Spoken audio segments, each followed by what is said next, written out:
مذہبی پارٹیوں کا ایک بہت ہی کامیاب نعرہ ہے. وہ پوچھتی ہیں کہ کیا آپ کو خدا کا بنایا ہوا قانون چاہیے یا انسان کا بنایا ہوا قانون چاہیے؟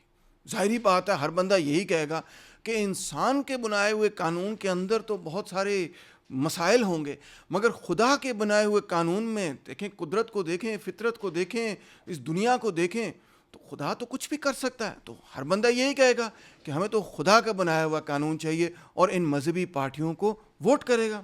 جب میں چھوٹا ہوتا تھا تو میرا بھی یہ خیال تھا کہ جیسے یہ خدا کے بنائے ہوئے قانون کے حوالے سے کوئی کمپلیٹ اسلامک پینل کوڈ ہے جو اللہ تعالیٰ نے بنا کر انسانوں کو، لوگوں کو دے دیا، اور بس ہم اتنے بیوقوف جاہل قسم کے لوگ ہیں کہ ہم اس کو امپلیمنٹ کرنے میں کامیاب ہی نہیں. ایک کمپلیٹ مکمل کوڈ ہے ہمارے پاس کہ قانون اس کا کیا ہونا چاہیے، اس کا کیا ہونا چاہیے، اس حوالے سے کیا ہونا چاہیے، ایوری تھنگ، مگر اس کو ہم امپلیمنٹ کرنے میں کامیاب نہیں.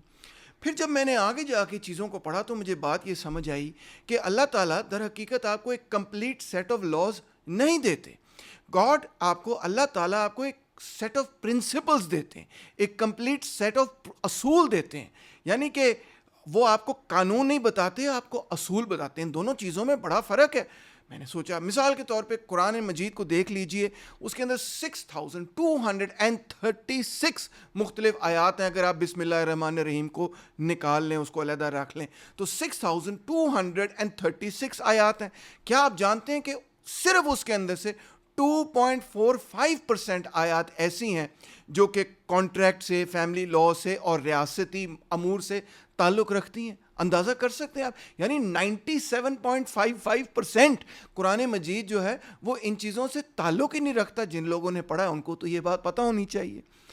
اور جہاں اسٹیٹ کا قانون ہے، جہاں ریاست کا تعلق ہے، بہت سارا پرسنل لاء کا قانون بھی ہوتا ہے، پرسنل کانڈکٹ کا قانون بھی ہوتا ہے، یہ چیزیں علیحدہ. مگر جہاں تک ریاست کا تعلق ہے، کہ آپ جانتے ہیں کہ قرآن مجید میں صرف 20 ایسی آیات ہیں جو کہ ریاست سے تعلق رکھتی ہیں، اور وہ بھی ریاست کے بارے میں انتہائی جنرل پرنسپلز بیان کرتی ہیں. یہ نہیں کہ ریاست کے اعتبار سے وہ مخصوص قوانین بیان کریں.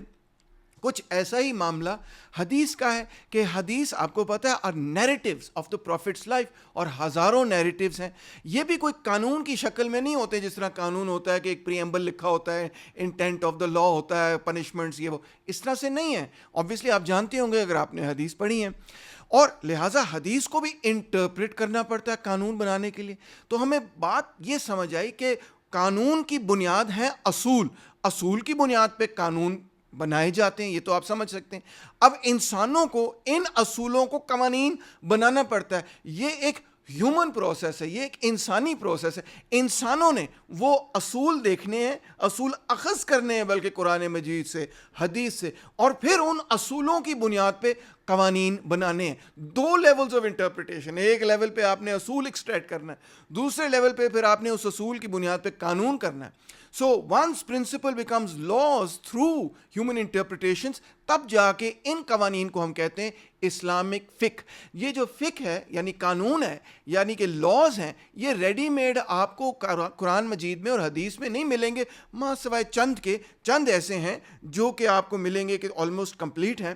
مگر باقی بہت سارے قوانین جو ہیں آپ کو بنیادی اصولوں سے ایکسٹریکٹ کرنے پڑیں گے. پہلے بنیادی اصول ایکسٹریکٹ کرنے پڑیں گے اور وہاں سے قوانین بنانے پڑیں گے. یہی وجہ ہے کہ جب آپ فقہ کے مختلف سکولز کو دیکھتے ہیں، جن کو عرب لوگ مذہب کہتے ہیں، ہم مذہب اور دین کو کنفیوز کر جاتے ہیں اور پھر اسی پہ لڑتے رہتے ہیں کہ مذہب ہے اسلام یا دین ہے اسلام ایکسیٹرا. بہرحال عربی لوگ جو ہیں اور فارسی لوگ جو ہیں وہ مذہب کا لفظ استعمال کرتے ہیں school of thought within a religion, دین کا لفظ استعمال کرتے ہیں فار ریلیجن. تو آپ دیکھیں کہ اسلام کے اندر مختلف سکولز آف جورسپروڈنس ہیں. اگر سنی سکولز آف جورسپروڈنس کو لے لیا جائے تو مالکی بھی ہے، حنفی بھی ہے، حنبلی بھی ہے، امام شافی کا بھی اپنا سکول ہے. تو یہ مختلف سکولز آف تھاٹ ایک دوسرے سے اگری نہیں کرتے. ان کی ہر قانون پہ تھوڑی مختلف رائے ہوتی ہے. کچھ پہ آبویسلی ایک ہی رائے بھی ہوتی ہے.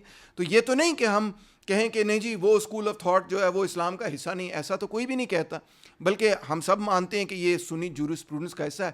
یعنی فقہ کے جو سکولز ہیں وہ ایک دوسرے سے اختلاف بھی کرتے ہیں. پھر آپ کو ایک اور دلچسپ بات بتاؤں کہ حدیث جو ہے وہ تو جس طرح صحیح بخاری ہے وہ 46 کے اندر جا کے کمپائل ہوئی. اس کے بعد مسند جو احمد حنبل صاحب کی، ان کی ڈیتھ ہوئی 855 میں. میرا اندازہ ہے کہ تقریباً اسی پیریڈ کے اندر مسند بھی کمپائل ہوئی. اسی طرح صحیح مسلم جو ہے ان کی ڈیتھ یعنی کہ مسلم ابن الحجاج کی ڈیتھ جو ہے وہ 875 میں ہوئی. اس سے پہلے ہی کبھی یہ کمپائل ہوئی. یعنی کہ یہ ساری حدیث کی جو سب سے سیکرڈ کتابیں ہیں وہ middle of the 9th century میں جا کے کمپائل ہوئی. مگر اس سے پہلے کیا فقہ نہیں تھا؟ اس سے پہلے کیا اسلامی قانون نہیں تھا؟ آف کورس تھا. ابو حنیفہ کی ڈیتھ، امام ابو حنیفہ کی ڈیتھ ہوئی 767 میں. ان کا سب سے پہلا earliest Islamic school of jurisprudence ہے.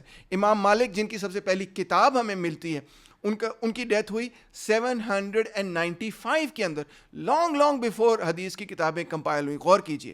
الشافی جنہوں نے اصول حدیث دیا کیونکہ ان کے پیریڈ کے اندر کمپائلیشن کا پروسیس شروع ہو چکا تھا، تو ان کی ڈیتھ ہوئی 820 میں. یعنی کہ ان کی ڈیتھ کے بعد جا کے صحیح بخاری اور صحیح مسلم جو ہے وہ منظر عام پر آئی، کمپائل ہوئی، اکٹھی ہوئی اینڈ سو آن. مگر یہ سکولز آف تھاٹ اور اصول فقہ جو ہیں ان سے پہلے ہی بیان ہو چکے تھے. قیاس پہ ڈیبیٹ ہو رہی تھی، اجماع پہ ڈیبیٹ ہو رہی تھی، حدیث پہ ڈیبیٹ ہو رہی تھی، سب کچھ ہو رہا تھا. تو لہٰذا میں آپ کو یہ بتانا چاہتا ہوں کہ فقہ اللہ تعالیٰ نہیں دیتے. انفیکٹ فقہ مین میڈ ہی ہوتا ہے. جس کو ہم اسلامی قانون کہتے ہیں وہ انسان کا ہی بنایا ہوا ہوتا ہے. صرف فرق یہ کہ انسان اللہ تعالیٰ کی کتاب قرآن مجید کو پڑھ کے، اللہ تعالیٰ کی دی ہوئی ہمیں جو سب سے بڑی گفٹ ہے حضرت محمد صلی اللہ علیہ وسلم کی زندگی کو دیکھ کے، ان کی سنہ کو دیکھ کے، حدیث کو دیکھ کے ہم ایکسٹریکٹ کرتے ہیں. سب سے پہلے جنرل پرنسپلز ایکسٹریکٹ کرتے ہیں، جنرل پرنسپل سے پھر ہم اسپیسیفک لاز بنانے کی کوشش کرتے ہیں. یہ ایک لمبا انٹرپریٹیو پروسیس ہے. یہ ہے پوری سائنس آف اسلامک جورسپروڈنس. تو یہ جب قانون بنتا ہے تو وہ سارے کا سارا پروسیس در حقیقت انسانوں نے ہی بنانا ہوتا ہے. اس کا مطلب یہ ہے کہ در حقیقت معاملہ کچھ ایسے ہی ہے کہ جو ایکچوئل قانون لکھا جاتا ہے وہ قانون انسان ہی بناتا ہے. تو جب اسلامی پارٹیاں ہمیں یہ سبق سکھاتی ہیں کہ وہ کوئی ایسا قانون لے کر آ رہے ہیں جو کہ اللہ تعالیٰ سے ڈائریکٹلی ان کو ملا ہے، تو انفیکٹ اس میں ان کی اپنی مین میڈ انٹرپریٹیشن شامل ہوتی ہے. اور اس مین میڈ انٹرپریٹیشن پہ ہم جیسے لوگوں کو اکثر و بیشتر کچھ نہ کچھ اعتراض ضرور ہوتا ہے. امید ہے آپ نے بات سمجھ لی ہوگی. Thank you so much. Like, subscribe اور شیئر کرنا نہ بھولیے گا. بہت شکریہ.